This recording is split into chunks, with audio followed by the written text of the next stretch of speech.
Hi, you're listening and watching on Radio FM88 Australia. We're broadcasting on FM88 and we're coming live through Facebook, Dreaming the New Dream, Radio FM88, Soul, Voice Empowerment, and through YouTube. But today, right at the very top, my co-host Andrina, who's now sitting in Wiltshire, and she's introduced Ramiah. Great story, really interesting, all about life-threatening and how you come out the other side. So without further ado, I'll pass you over to Andrea. Thank you. Good morning, everyone. Good evening, good day, wherever you are in the world and whatever time zone. Thank you for tuning in to us. And today I have great pleasure in introducing Ramiah, who is a great friend. And as a lot of you know, I was in Australia for 10 years. I've been back about 18, 19 months now. And I've met some really amazing people that are walking their talk and following their dream. And I have to say, meeting Ramiah and Shakti made a big difference to my life, to my health. And I didn't realise how unwell I was at the time until I met them and went on a journey of a 3-month colon cleanse. I did a mega detox, which was very gentle and easy. And Ramiah has also helped me with lots of clients who've had health issues. And I've messaged him, can you help me with this? Because I can't answer lots of things. And he's been, every time, he's never moaned or complained. He's helped me with, or both of them have, with different people and their illnesses, and give them free advice every time. So on that note, I would love to welcome Ramiah, and would you share your beautiful story of how it all started? Yeah, thanks, Andrea. It's great to catch up with you again after this time. We spent many times together chatting and enjoying the Australian sunshine over here. So, my journey, around 12 years ago, nearly died from a number of seizures over a course of a couple of years. There's 5 seizures, and as guys do, I finally went to the doctor, and they couldn't. I did every test under the sun, ECG test, a stress test, blood test, you name it. And there was nothing wrong with me. And so I thought, well, you guys don't really know what you're doing. So I started doing a lot of my own investigation. And then before all that happened, also Shakti had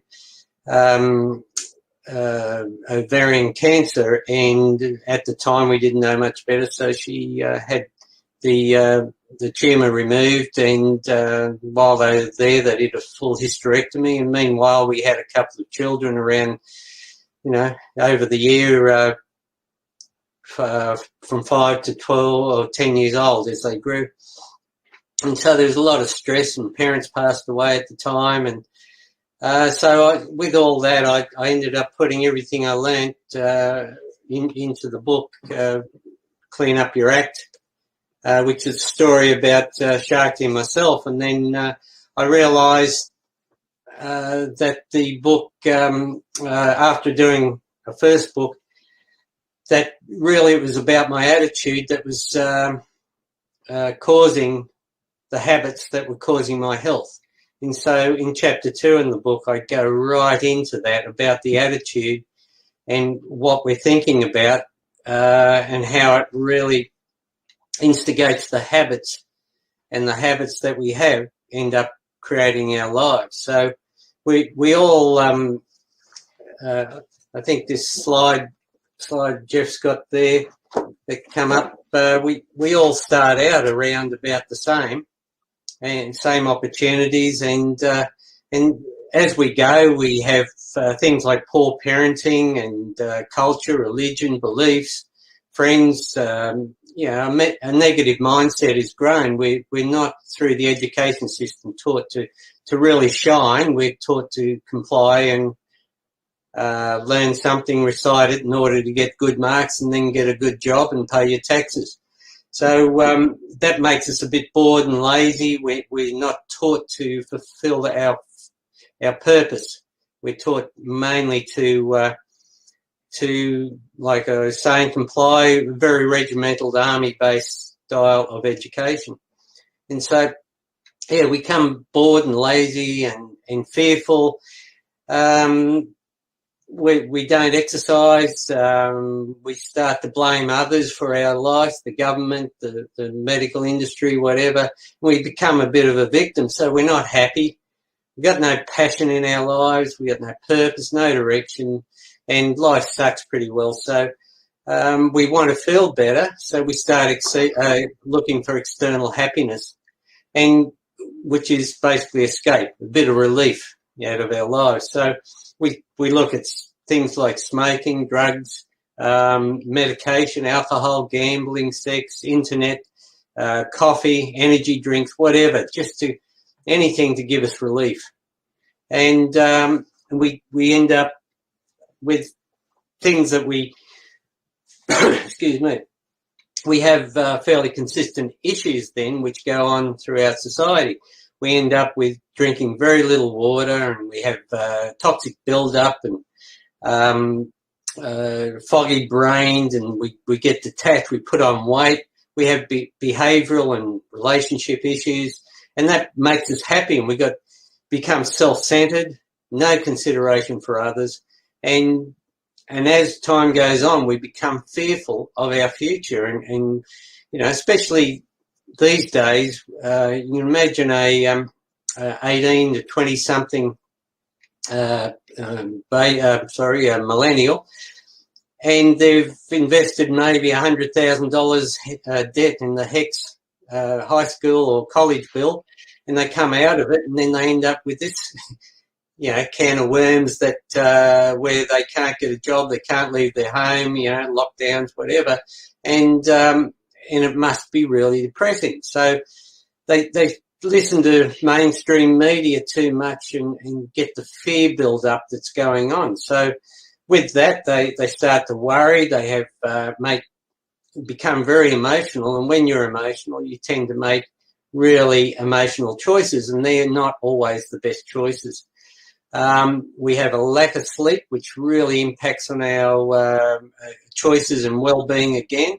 And we start to have no consideration for others. We've become very self-centered, and whatever makes me happy at somebody else's expense. With that, we tend to build up our gut a bit, and we end up with constipation because of the poor diet and that we've seeking relief. We end up with constipation, build up an acid body, our eyesight declines, and then because we haven't got full control over the body, we tend to put ourselves in incidences that cause injury and disease, and we catch virus infections. We end up trying to solve things with surgery rather than looking at the cause, and on medication, and we get intolerant. We have a lot of toxicity, deficiency and blockages, and that is basically the end result of all those issues, chronic inflammation and acid body.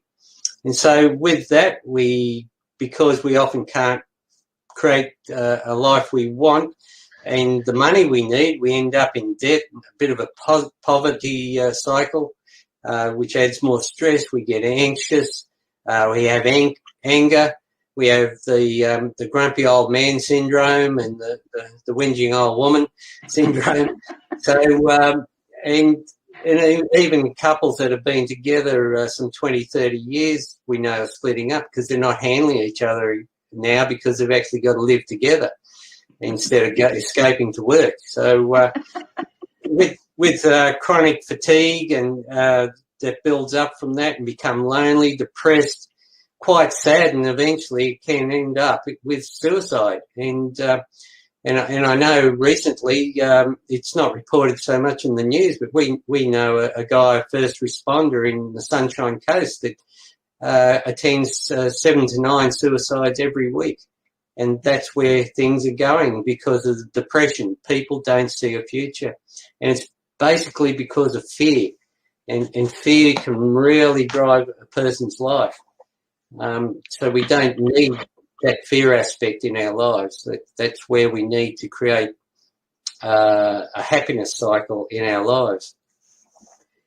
Hearing you. Sorry? Yeah, I'm hearing you. Yeah. Okay, good. Okay. Fully understand what you're saying. Yeah.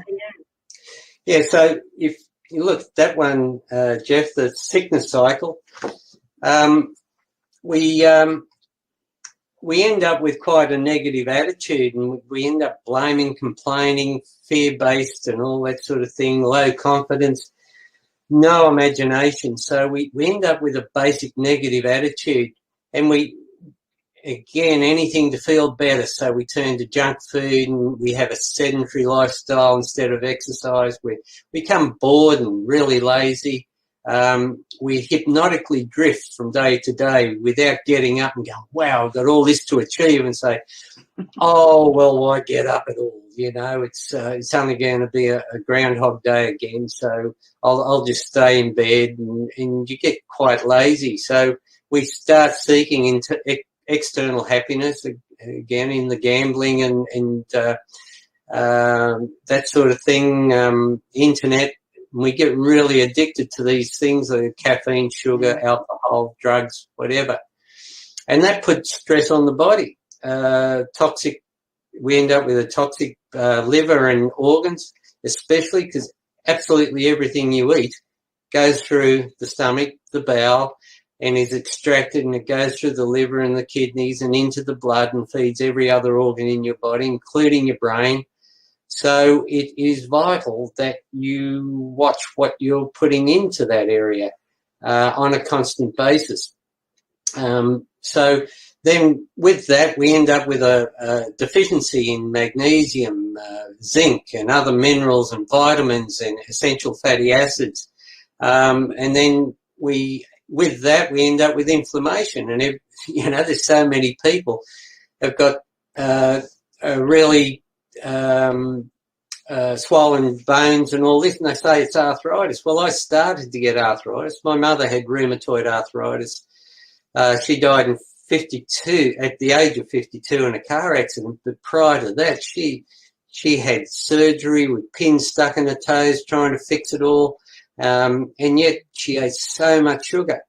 So I've reduced my sugar intake. I still have a little bit, but now I have intelligent choices behind it.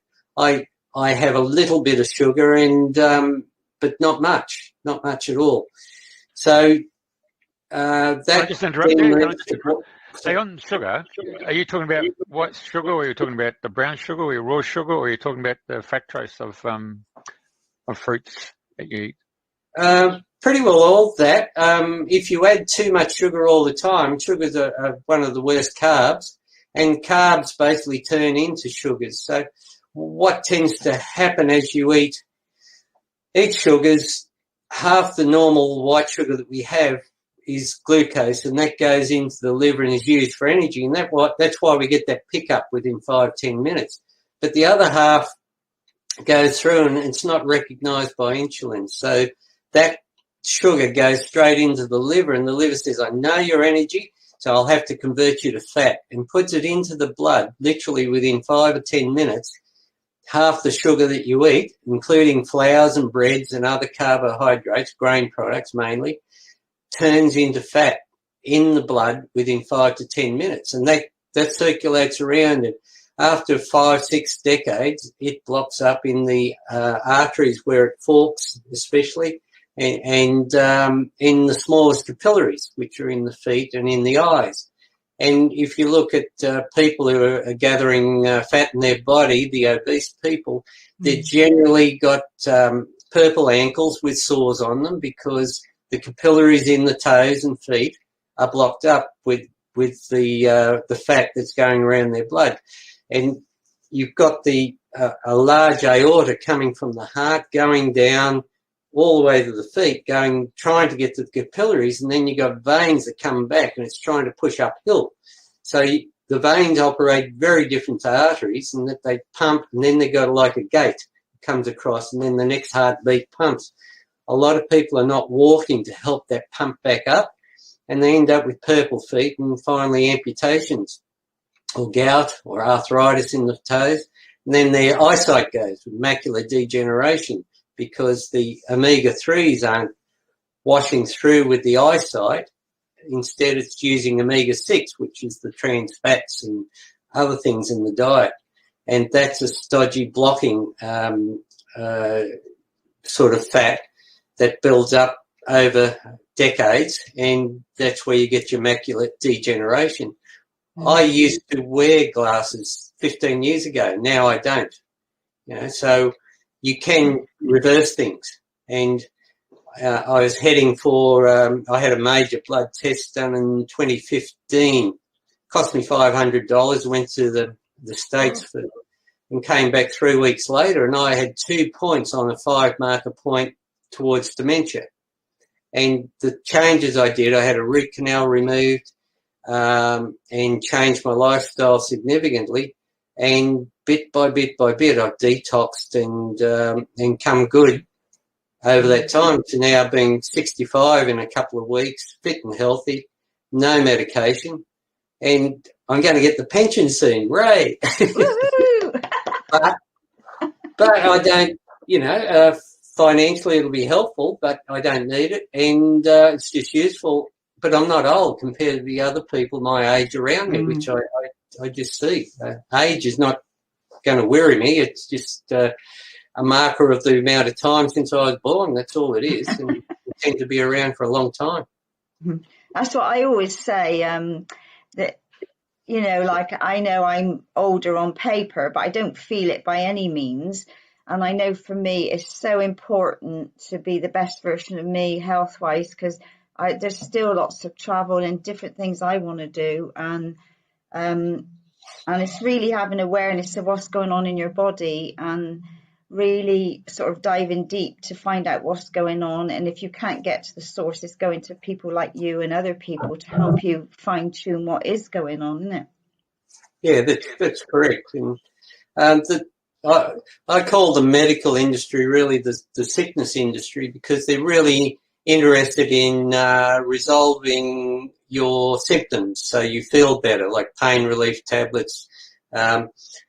The original medicines were cocaine and opium, and that's where you get the painkillers from. The opioid issues are from opium-based medications, and the cocaine is the base of other painkillers, codeine and things like that.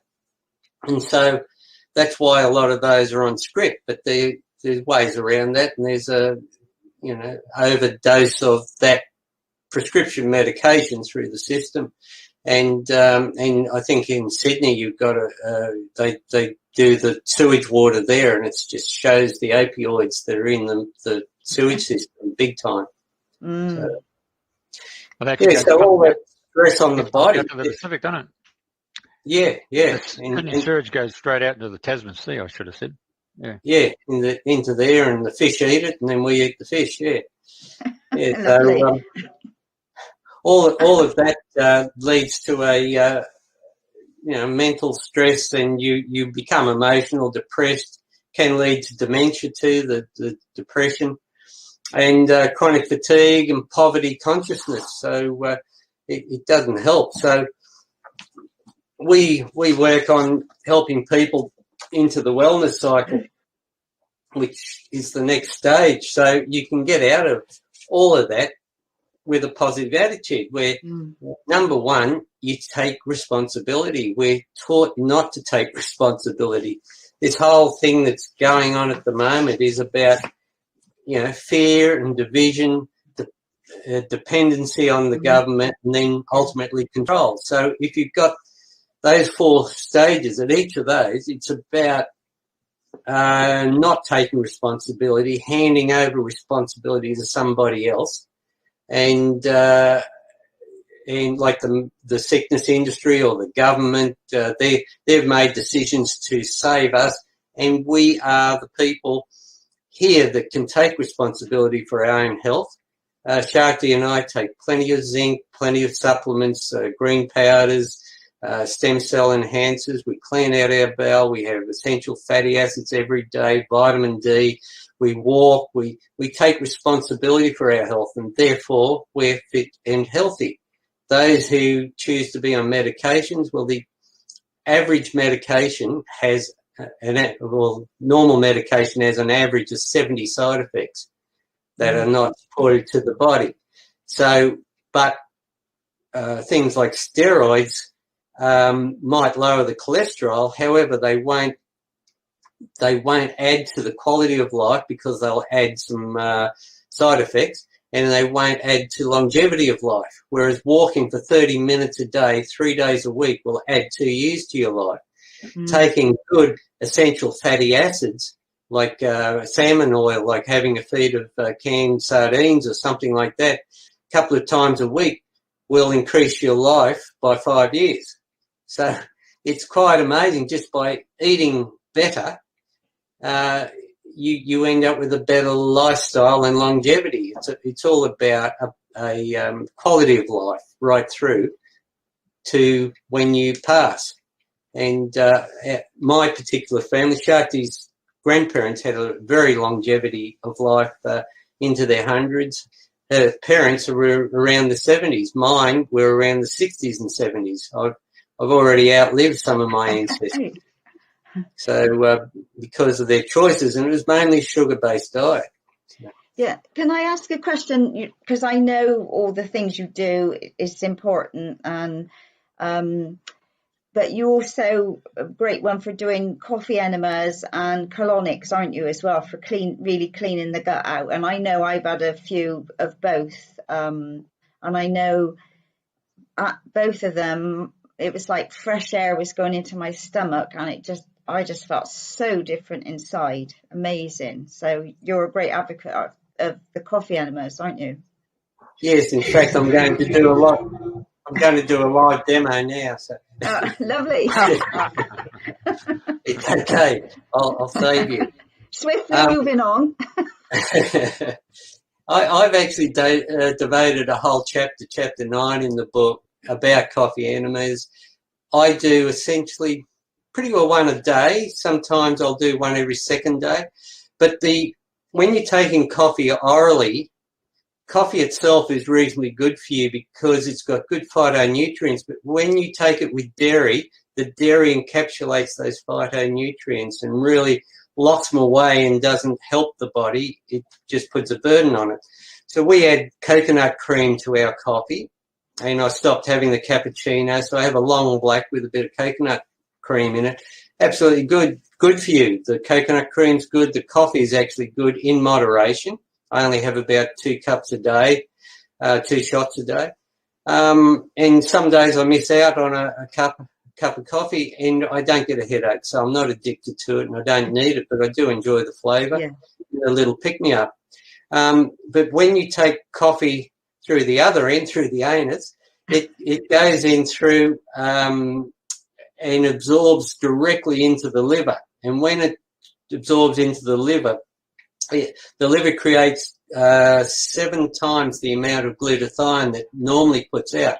And glutathione goes around the body. It's the ultimate antioxidant that goes around the body. It also opens up, dilates the blood vessels. So any toxins that are stored in the liver are transported into those blood vessels, which go directly to the large colon, and you pass out the bowel. In my detox sessions that I can go through, like I went through one the last couple of days. Yesterday I had a headache big time in the temple, and yesterday afternoon I had a coffee enema after doing a natural motion, and the headache went away within 20 minutes. It is that strong, that powerful. And it's hard to tell people how to do it. As you know, Shakti sat outside the bathroom door and instructed you without looking. Thank you for sharing that information. That's all right. Yeah, I know, because I had all these tubes and things. I was thinking, oh my God, where do I put these and what do I do with them? Yeah. So she coached me through the bathroom door. And it can be daunting the first time, but once you do it a few times, and you will have the odd accident, which is a bit of a clean-up, but hey, life's like that. That's why I've gone in a full chapter, step by step. I'm a anally retentive Virgo, and I just there's no crap in the book. It's just a step by step. Do A, B, C, and D, and then at the end of it, clean it up. And this is what you can expect. So, yeah, that's been one of the major things in detoxing. So, yeah, we then look at the detox cycle, the wellness cycle, and again, taking responsibility, removing the causes of your stress, whatever you're doing, like, things like alcohol you might like. Well, I used to have a beer pretty well every night of the week, and I justified it because the doctor said, oh, in moderation is good, or a glass of wine every night's good. Every shot of like a glass of wine, a full beer, or a shot of whiskey is all relative the same alcohol. So one of those shots distracts the liver from doing its job for 2 hours. And the toxins that go into the liver to do that come out the other side 60 times more toxic, right? And that's where you need a good diet to come in with good iodine that you've been taking to help with the thyroid to send the signals to make the good amino acids to deal with those toxins and turn them into water-soluble toxins. It's the key. And then they will then move out through the bowel and the bladder. So if you have too much alcohol every day, every night when you go to bed, your liver's going to be doing that for 2 to 3 hours, 2 hours per drink. So if you're having 3 drinks, it's 3 hours taken up, and you might only sleep for 7 to 8 hours. So you're not doing that cleanup you should be doing. So we don't drink from Monday to Thursday, and then Friday night I do have a beer, but we're having mid-strength beer and not full strength. And next week I'm going to buy a carton of zero alcohol beer, and I'm going to try that because I enjoy the flavour of beer, and I don't need to get drunk to be social. I just enjoy it. It's been a habit I've had for not 60, I didn't drink when I was 5, but from when I was 20 right through, I had a lot of beer, especially up to 29. I drank a lot, 8 days a week. It's too much. And that's when things built up in the liver, and that's why I had the seizures, along with the root canal thing. So, we need to, with the positive attitude, accept the past and move on. One of the things so many therapies try to do now is fix the past. And we got to remember the past is just that, it's the past. It's what has got us here. And so that's fine. Thanks for getting me here. I've learned all those lessons. And I'm a great believer in waking up tomorrow morning to a brand new day. The closing statement in my book is called Brand New Day. Just imagine waking up, if you like, born again. You're not a male, not a female, not a parent, not a sibling, not a child. You simply are a person. You're not Aboriginal, you're not Catholic, you're not white, you're not Muslim or anything. You simply are. And now you have an opportunity to take responsibility and get on with your day and create your future. And that's really important, not to get the past and try and solve it, because you won't. Your actions today are an end result of your habits built up to then. So let's just dissolve that and set the final end result of what we want in the future. And when we set our intention at the final end result for whatever it be, a work, a relationship, finances, travel, whatever, and then we create a future heading towards that being drawn, and that's the law of attraction, which is gravity. You know, that's all gravity is, the law of attraction. We've got a big enough planet that attracts ice comets to the earth, and they dissolve in the atmosphere and fall down as rain. That's how we got water on this earth, according to Dr. Emoto. I went to one of his talks once. And so the law of attraction, when you have that mindset of going towards the future, creating the future that you want rather than putting out fires, fixing things from the past. Just let them go. I have seriously let go of my family, my family from the hometown, central New South Wales. I love my mum and dad. They passed. I changed my name. I moved on, and you know, they were in that area. They were very grey collar in that area, if you know what I mean. Very, very boring. Nothing to do in life. They worked for large companies that sold stationery and that sort of thing. Whereas I've, for 25 years, have or more, actually worked for myself, and every dollar I earn has been based on my skills and ability and my attitude and what I'm able to convince others that I can help them with, because I can help a lot of people with my abilities, and especially Shakti's abilities. Her abilities are just amazing at times with the psychic abilities she had since 5 years old. And she's medically intuitive, and as you know, she's done work with you and picked up things there's no way you could know, or she could know, and prescribe solutions, not only in product but in attitude and actions that have changed your life. You know, for sure, you were down and out at one stage when we met you over here, and you're bouncing now. And I was like fog bound, you know. I was in a fog, and I know it was divine timing meeting you guys, you know, how your synchronicity led to different things, and I know when I was sat at your place, you had the products there, the barley life and the herbal fibre blend, and I could feel my body. It was like pulling me to it was like screaming for this stuff.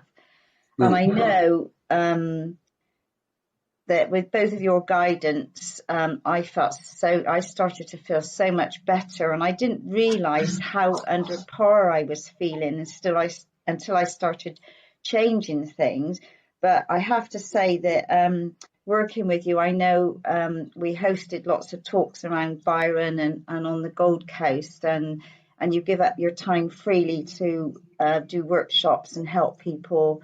And everybody comes away wanting to do, when they listen to your talks and they see the diagrams, they want to make a difference to their health. And, you know, when you, like, people have got celiac and, so many different ailments, and they don't realize it all stems from the gut and all of these things. And it's, like you say, every day is a new day, and every morning I always say, like, you know, today's a new day. What magic and miracles can I create today?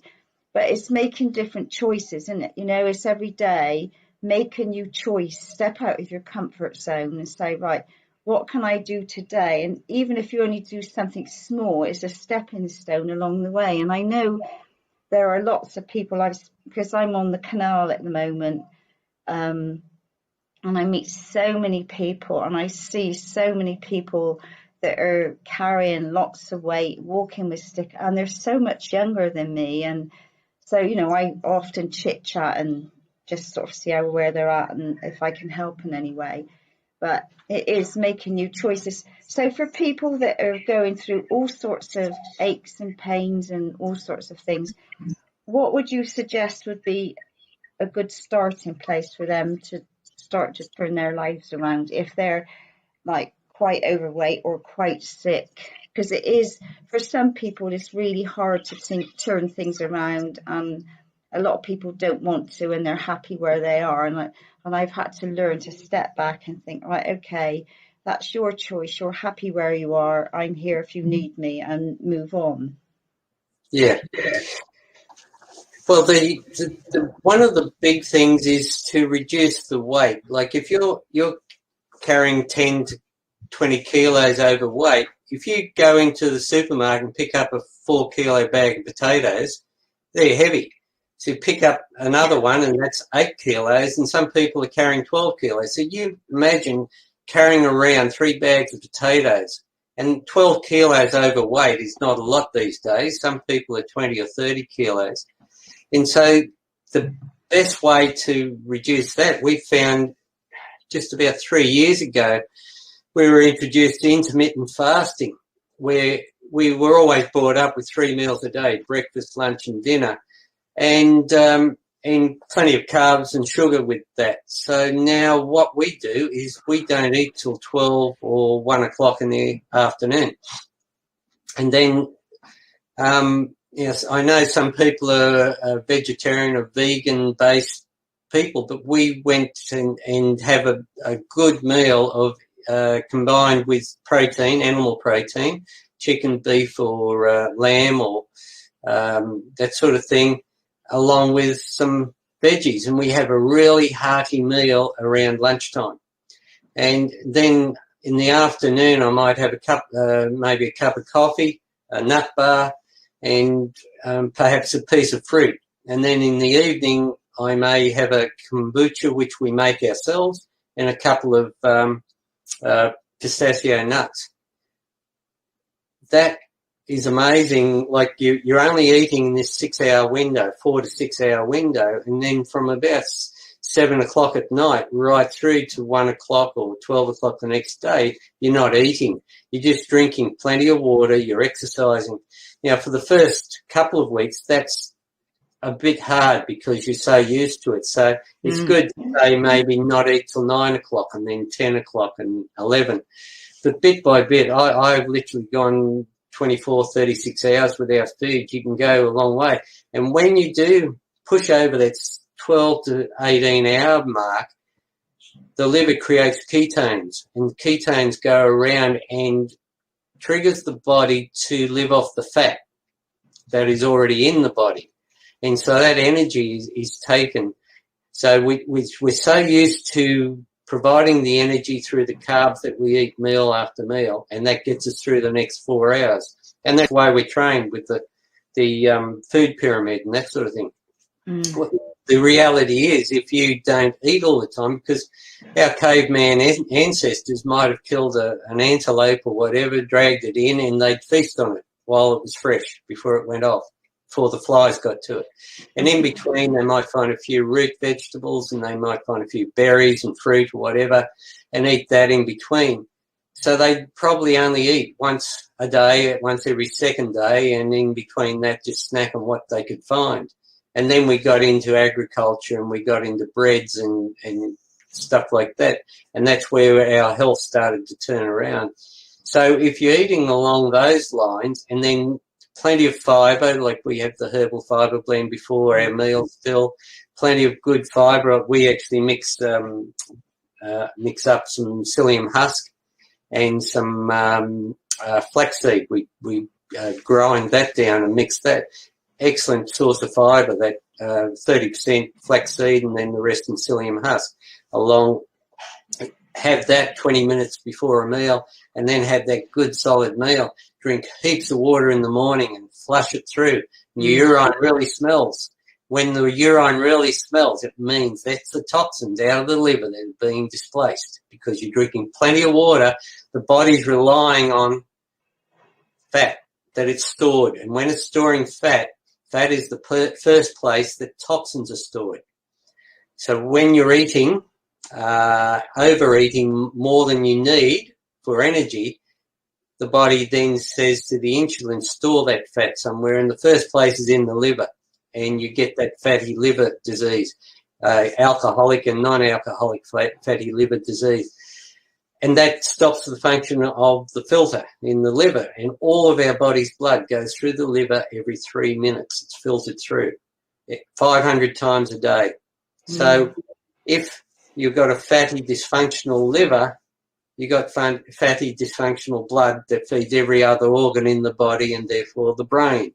And that's where the gut influences the brain, because 95% of the serotonin is actually made in the gut, and transferred up through the vagus nerve into the brain. So if you've got a toxic gut from eating all this crap, you're going to have a toxic brain, and there's your dementia, your Alzheimer's, and that sort of thing. So, so changing that diet, we found, to intermittent fasting, it can be called a ketone diet if you want.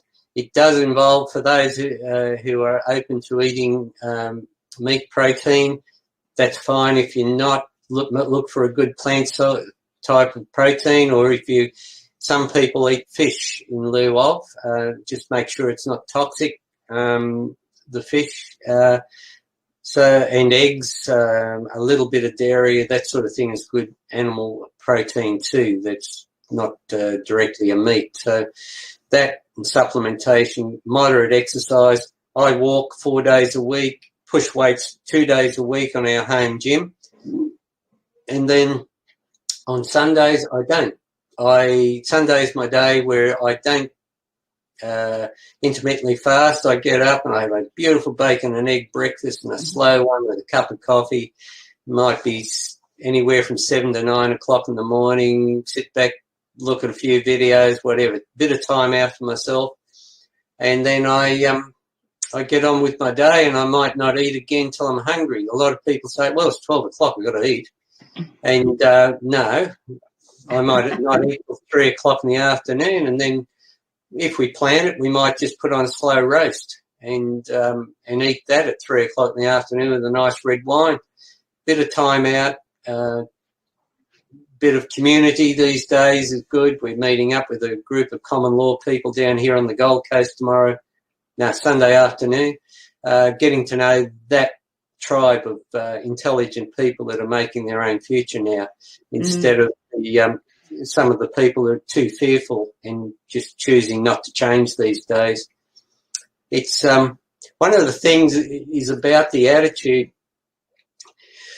You can call it living in a bubble if you want, but there's often people describe it as a third dimension and a fifth dimensional shift. We're ascending into the fifth dimensional. I think if you remember the old book way back, Celestine Prophecy, and the ninth prophecy was vibrating at a level so high that the others around you didn't see you, or at least didn't notice you. And that's your opportunity now. I can go into a crowd, a party or whatever, and people just won't know me. They don't recognise me. They don't interact because I'm of a different vibration to them. It's like if you went into a crowd of bikies that are low energy drug type people, and you wouldn't want to stay there long. So the vibe's a bit low for what I wanted out of my life. And so I create this helping other attitude, this love, this giving, caring sort of attitude. She'll be right. Bit of humour, smiling. I don't wear a mask into supermarkets. I know the law, and I'm happy, and I chat to everybody, and meanwhile everyone's miserable. And anyone who challenges me, I ask them if they want a hug. So, it doesn't matter. It's the Matrix. The film The Matrix is a very real thing, and we're in action now. So live in that fifth dimensional bubble of love, giving, passive resistance, like Gandhi taught. He brought down the British Empire in one of the largest democracies on earth. So just through passive resistance, and that's what we keep doing. We've been on marches. We go there. We talk. We were in tears in one of the marches in Brisbane because of the love that was actually in amongst the crowd that marched and closed down the city. It was beautiful. And the police just stood aside and let us go through. It's a bit different to other capital cities at the moment here. But so it's about standing up for what you mean, but don't get drawn into the darkness vibration of getting even. You can push back, but you don't have to get angry about it. Just get smart about it. And I'm really good at my artwork and computer things, so I put together memes. And every second day I try to put out a meme. And some of those go viral right around the world and help the discussion and keep pushing the boundaries all the time. And if we need to be there, because some of those people in the third and dense energies are not open to learning yet, but if we're there for them to reach to and be able to put a hand up, and we're there to grab their hand and just give them that bit of information, send them that link, send them the meme, help guide them towards a change in life that we've already been through, guide them. Sometimes I send them an e-book copy freely just to, because they may not have much money, so, well, here, read this. So that sort of thing. So I do that when I can. But really it's about being there for yourself, look after yourself, because if you're not high, happy, vibration, you're going to get drawn into their fear. And one of the major things of that is keep away from mainstream media, which I call fear-stream media these days. The BBC, the ABC, the CNNs, just keep away from them. I listen to the news once a week, generally on Fridays, to see where I can and can't go according to those that we voted in. And I work that out, and so I can work out the strategies I might need to take to go to places, but generally don't do it. I watch shows like this and other alternate media online. And just check your sources that they're not shills trying to sort of talk you into setting up somewhere else. And it's a matter of just being in your high vibration, happy, because that magnifies the love vibration. When you're happy and high in your vibration 10 times, and that overrides fear 10 to 1. If totally you're happy, agree with you. Yeah, on every step of what you've just said, totally agree with you, because, you know, I've made it my point to talk to everybody through lockdown, not wearing a mask, that's my choice, and all of these things, and, you know, taking extra supplements because, you know, I'm healthy. I don't need to put anything, you know, apart from what I choose to put in my body. And it's been available to help people, because I know so many people now have said, I wished I hadn't done this, but I had to do it because of my job and all of these things. And, you know, so you help them best way you can. And like, yeah, we've got a stand in the park and different things like that going on here. So there's lovely networks really coming together now to support and to be of service to people. So the other thing I would briefly like to touch on is hidden sugar in ingredients on like cans of Pepsi and Coke and all of these things. I mean, you know, I thought I wanted some little natural sweets to have in the car, because sometimes you think, well, I could do with a little sweet. And I picked it up and it was like about 90% sugar. And I was thinking, oh my God. So I put it, but you know, there's just so much hidden. And, you know, like I'm always reading the labels now to see what sugar is in there. And aspartame is still in so many things. Yeah, that's true. And aspartame will lower different aspects in your body too, with the B vitamins and things like that. And people think it's good, but what it actually does is still trigger that sense in the brain that you've had something sweet. So it'll still trigger the insulin thing, and the insulin stores fat. So it still happens, but it's not sugar as such. But yeah, it's hidden. The other day, a supermarket, there was a cereal with a chocolate in it for some reason, and you know, it's one of those grainy things that sports people eat all the time, but it had this chocolate in it, and I looked at it, and it was 30% sugar, and that's hidden in the label, which is black printed on dark brown, so you can hardly read it. And if you look at the per 100 grams servings, you can see how many. So it was 29.7 grams per 100, which is 29%. A simple calculation. But then they break it down, and there's easy to see new panels up the top and in black on yellow print. The daily serving of sugar is something like 90 grams, and if you eat one of these, it's only 0.03 of your daily intake, so it's okay. You can go ahead, trust us. And they're not there. They're not there for your highest good. Skip the middle of the aisles. You know, we avoid that. Just go to the fruit, the veggies, the meat, You know, if you live in communities like we do, there's a thing called the Green Shed every Sunday morning. Organic food is sold there from the growers. So you can go along Sunday morning and buy organic food every morning if you can't grow it. We've just taken on growing our own fresh vegetables here in our little shade house. And we got to do it in the shade house because we got possums and they come along and they eat them all. You know, you can do it all you want and then a possum comes along and eats it all, you know. So our herbs and lettuce and tomatoes and capsicums, we're growing there, and it's a little side project because sometimes you can't go out much, so why not utilise that time to mend your nets, as the fishermen do when the weather's not good. We're doing that all the time, and I'm studying at my age, like, you know, we're all in the same era of baby boomers, and technology just wasn't around. Computers weren't invented when I was born, and now they run the world, so we've had to step up all the time. That's a photo that Jeff's just put up of my root canal when I removed that in 2015, October 2015. I had this incredible reaction. Just to explain root canals, when you have a root canal, they drill down, take the root out, and then they sterilise it, and then they fill it with wax. And the wax over time shrinks back about 3%, leaving a void. And bacteria grows in there, and it's an anaerobic bacteria.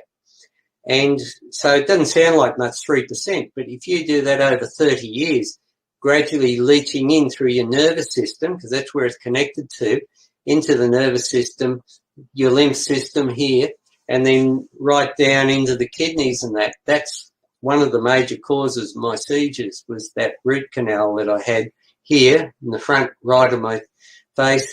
I was hit in the mouth with a hockey stick in 1985, and I had a root canal then. Didn't know any different. Back then they didn't know much different.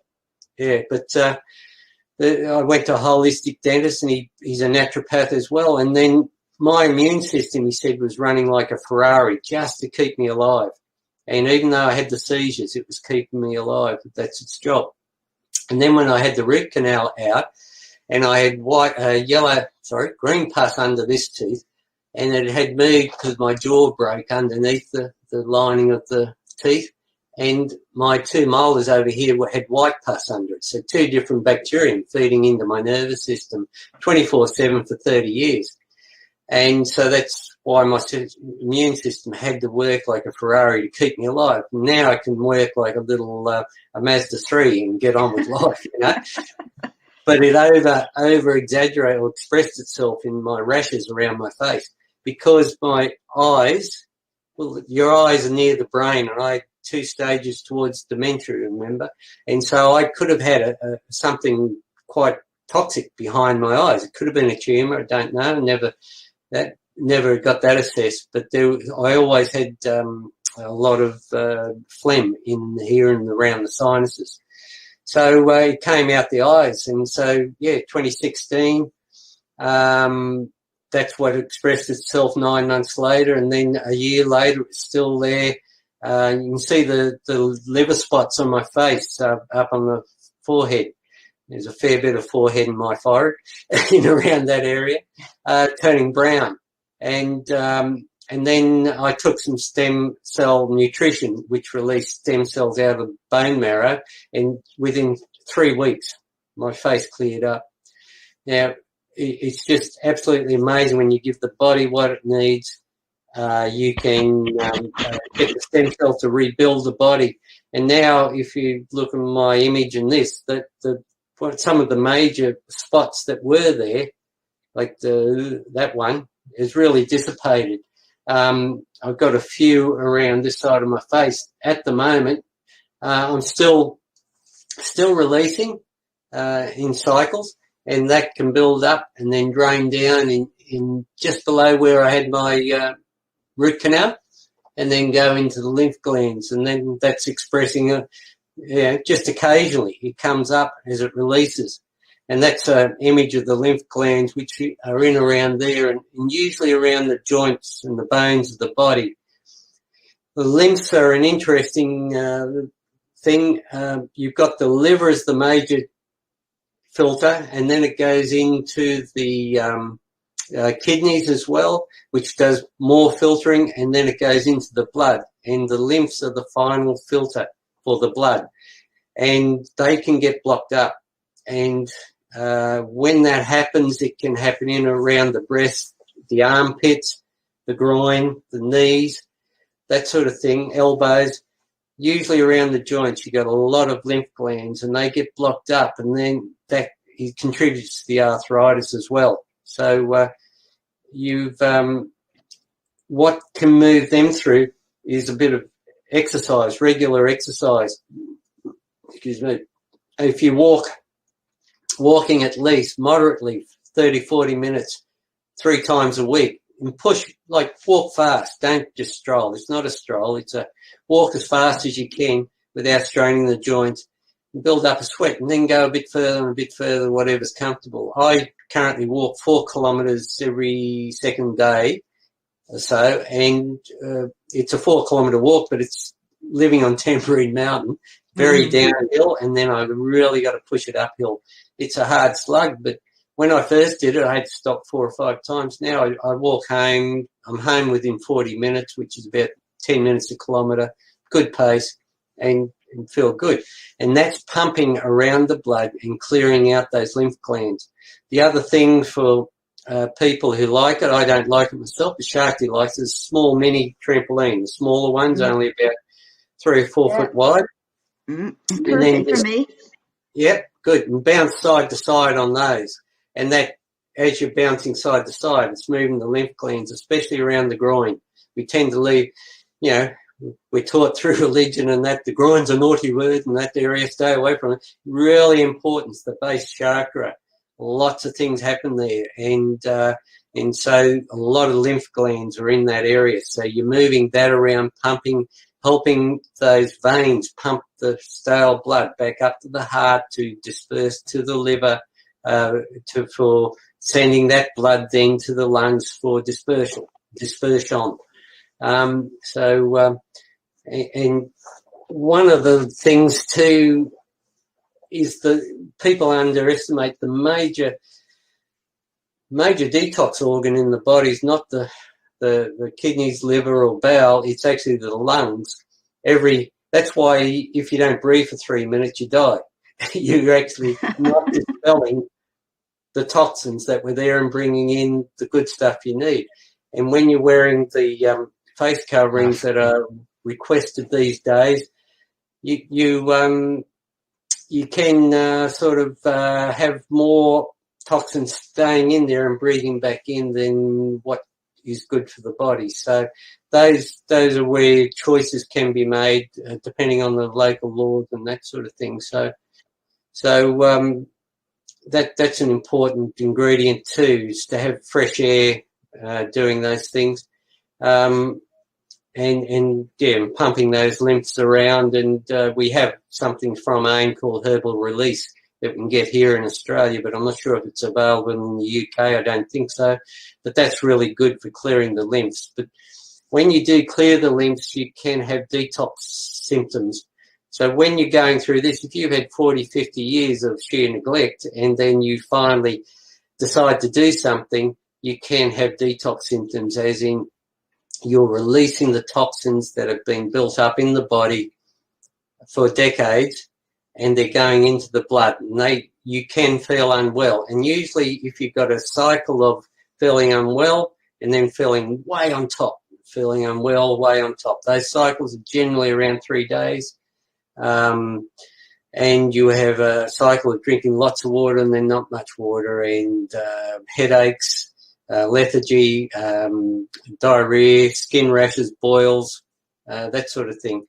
That's a sign of detoxing, which means you're in the right direction. So drink more water, not tap water. Quality water is really important because tap water contains chlorine and fluoride in some places. And the chlorine is designed to kill bacteria in pipes. And when you have it in your body, it goes through your pipes and kills your gut bacteria. And so drinking tap water is not good. We actually sell a filter that takes out the chlorine and fluoride and that sort of thing. I stood for Parliament in 2009 in Queensland on an anti-fluoride stance. Didn't get in, but I wonder why. Well, I got enough votes that put out the Labor candidate at the time, and a different guy got in the seat of Gavin in Narang there.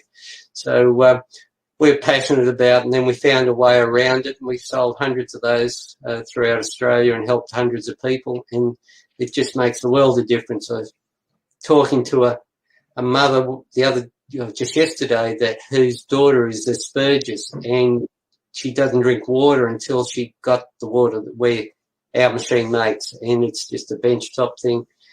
And she said, I love this. It actually makes me taste good. It's because she had a little bit of mental issues. She really was in tune with what she needed on another level. So what about boiling water? Boiling water still doesn't get rid of it might kill bacteria, but doesn't kill the chlorine or the fluoride. They're still in there. Right. And we used to have a machine that used to do lots of things. It was a $3,000 machine plugged into electricity. Used to take all that out, but every 6 weeks you had to go through this maintenance process of reversing this and that and deshelling and all that stuff. We found a better solution. Technology came up with it, and then when we found it and we wanted to help others, we tried to share it around and help people. A lot of people are scared of helping people because there's a perception of selling to them, and absolutely nothing in life happens until you make a sale. As a teenager or 20-something, you find a romance, and as a guy, you're selling yourself to that chick and vice versa. When you want to go somewhere to a pub, you're selling the idea to a mate or your girlfriend. When you like something or a movie, you're telling a friend about that movie, you're sharing with them. And we need to get it out of the head that selling's bad. It's helping others find something else. And that's what we do. And we used to be scared of selling. No, we are totally devoted to helping people, and that sustains us. It means I can stay at home, write books, learn technology.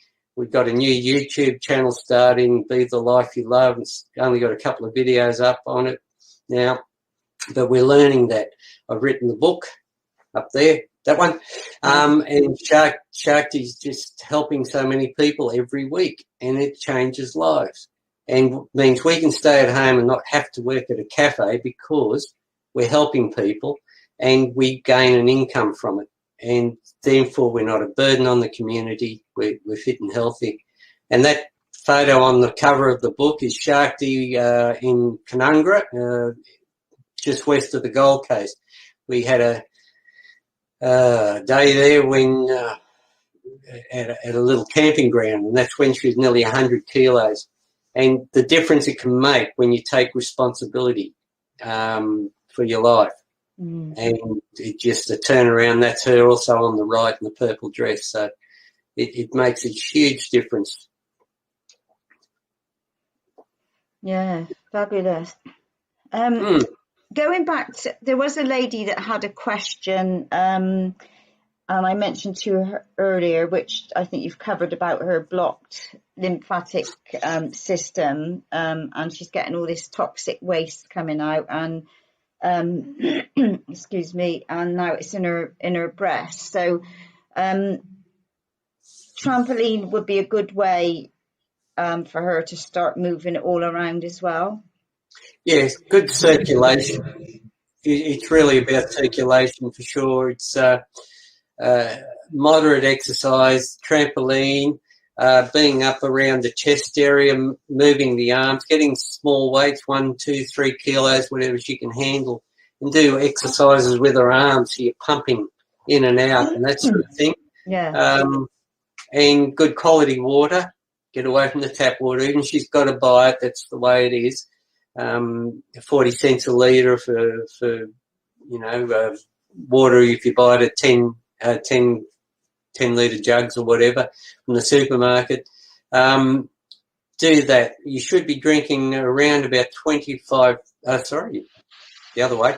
litre for every 25 kilos of weight. So an average person might be, say, 80 kilos, so you want to be drinking at least 3 kilos of water per day to pump things through, rehydrate yourself, because if you dehydrate, it's going to affect you up here because the bowel's not moving through too.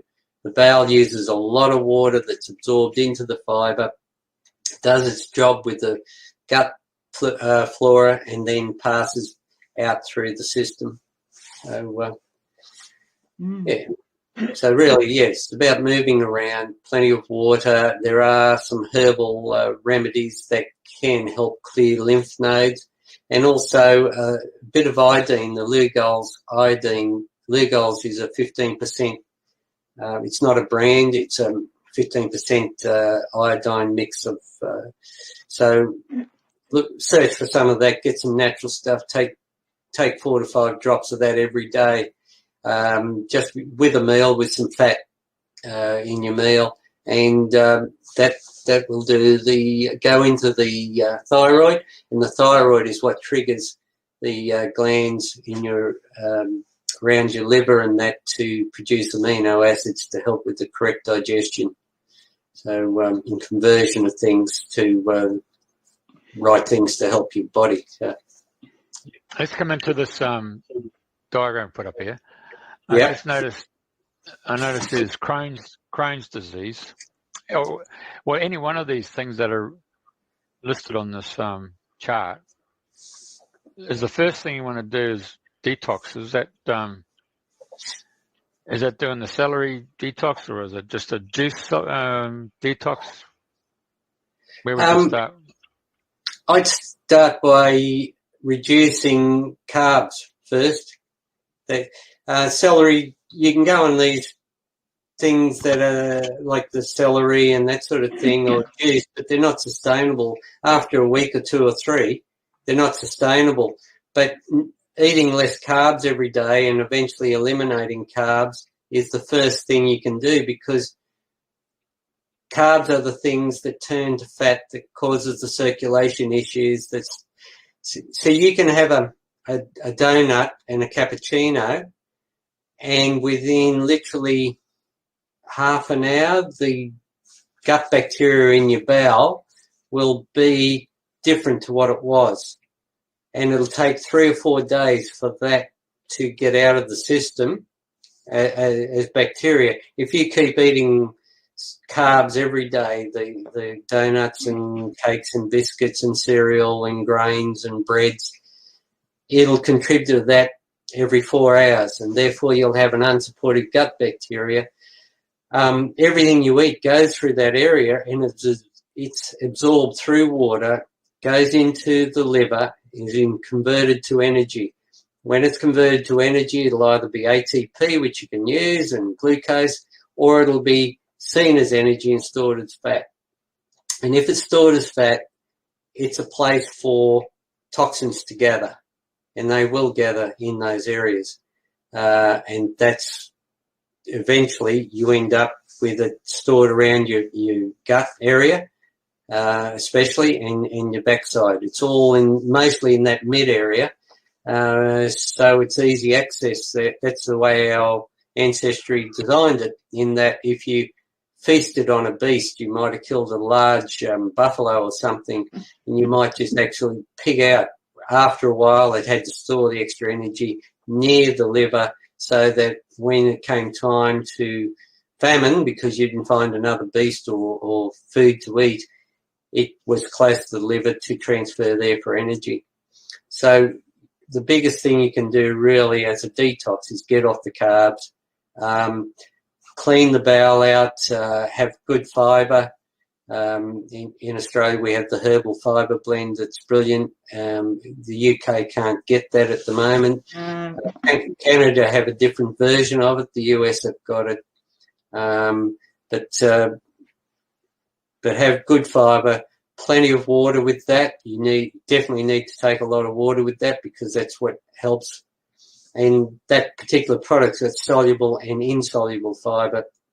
So this soluble fibre will soak up the water, which has got the toxins in it, and then the insoluble fibre will be like a scraping of the colon wall and eventually take off a mucus that's lining the colon wall. It ends up like a snake skin, and it stops the absorption of nutrients and the return of rubbish out of the body, the waste and the toxins. So that can start out like a snake skin and over time end up like leather, and I've seen pictures of some like tyre rubber, and they can cause blockages, especially in the bends of the colon around the a lot of people don't realise, see the two bends on the upper left and of each of those, there and on the other side.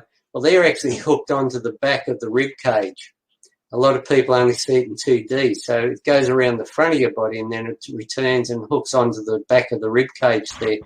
And that is where the major blockages happen. And if that blocks up on the ascending side, as per the picture on the left, that area, the feces is actually quite liquid there. It's like gravy, and that's where the major water is taken out to enable us to push it uphill, if you've heard of that term.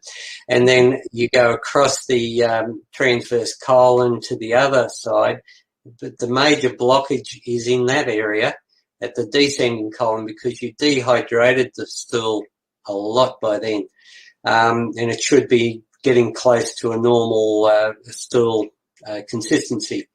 And then if you're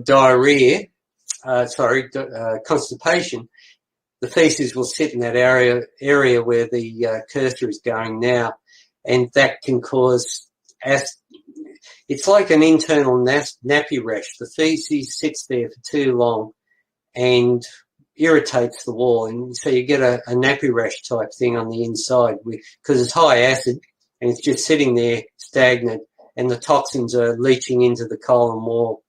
And then that's called Crohn's disease, and eventually will turn into colitis, and then usually ulcerated colitis, and then polyps. And the polyps ultimately turn into, can progress into cancers. Mm. And so when you're having a colonoscopy and they say you got polyps, well, that's what it is. And that can happen on either side there. And that little ring circle there that Jeff's got his cursor near is diverticulitis. We often hear of that. And that's where you're straining. If you go to, what I used to say is I go to a public toilet and I've had constipation, you see my teeth marks on the back of the toilet door as you push. And as you're pushing, you can push the little bubble into the colon wall, and that bubble can fill with feces. And that's okay until it gets inflamed and toxic, and that's called diverticulitis. The itis bit is inflammation. And then doctors will say, well, they give you some antibiotics for a start to kill the bacteria, which doesn't help the gut, and then it says lay off the fibre, which doesn't help. As the feces passes through, it got a chance of collecting that and getting out. So, yeah, I can do a full talk on how all this works on another time if you want.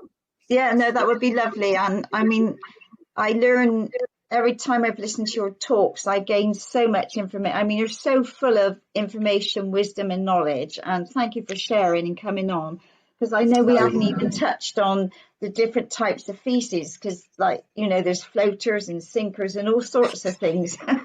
Yeah, so, sneaky sinkers. Yeah. So maybe, you know, later on down the track, you'd come back again and share some more of your wonderful wisdom with us. Oh, I'd be glad to. It's great to share.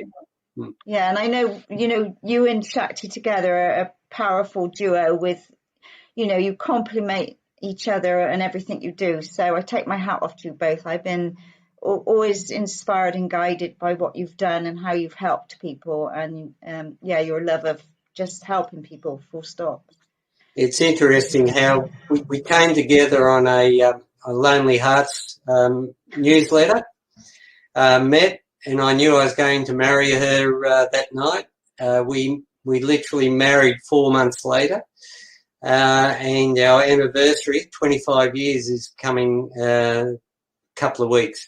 25 years, and we live and work together 24/7. And it's not easy, but when we have an argument, she apologises and everything's good. So we just get on with it. I just clocked that. Love it.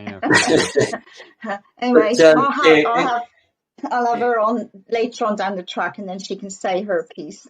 Oh, she'd love to, yeah. It's about helping people, and in the helping of people, you gain your own rewards and satisfaction. So Shakti is about helping people with a fulfilling lifestyle.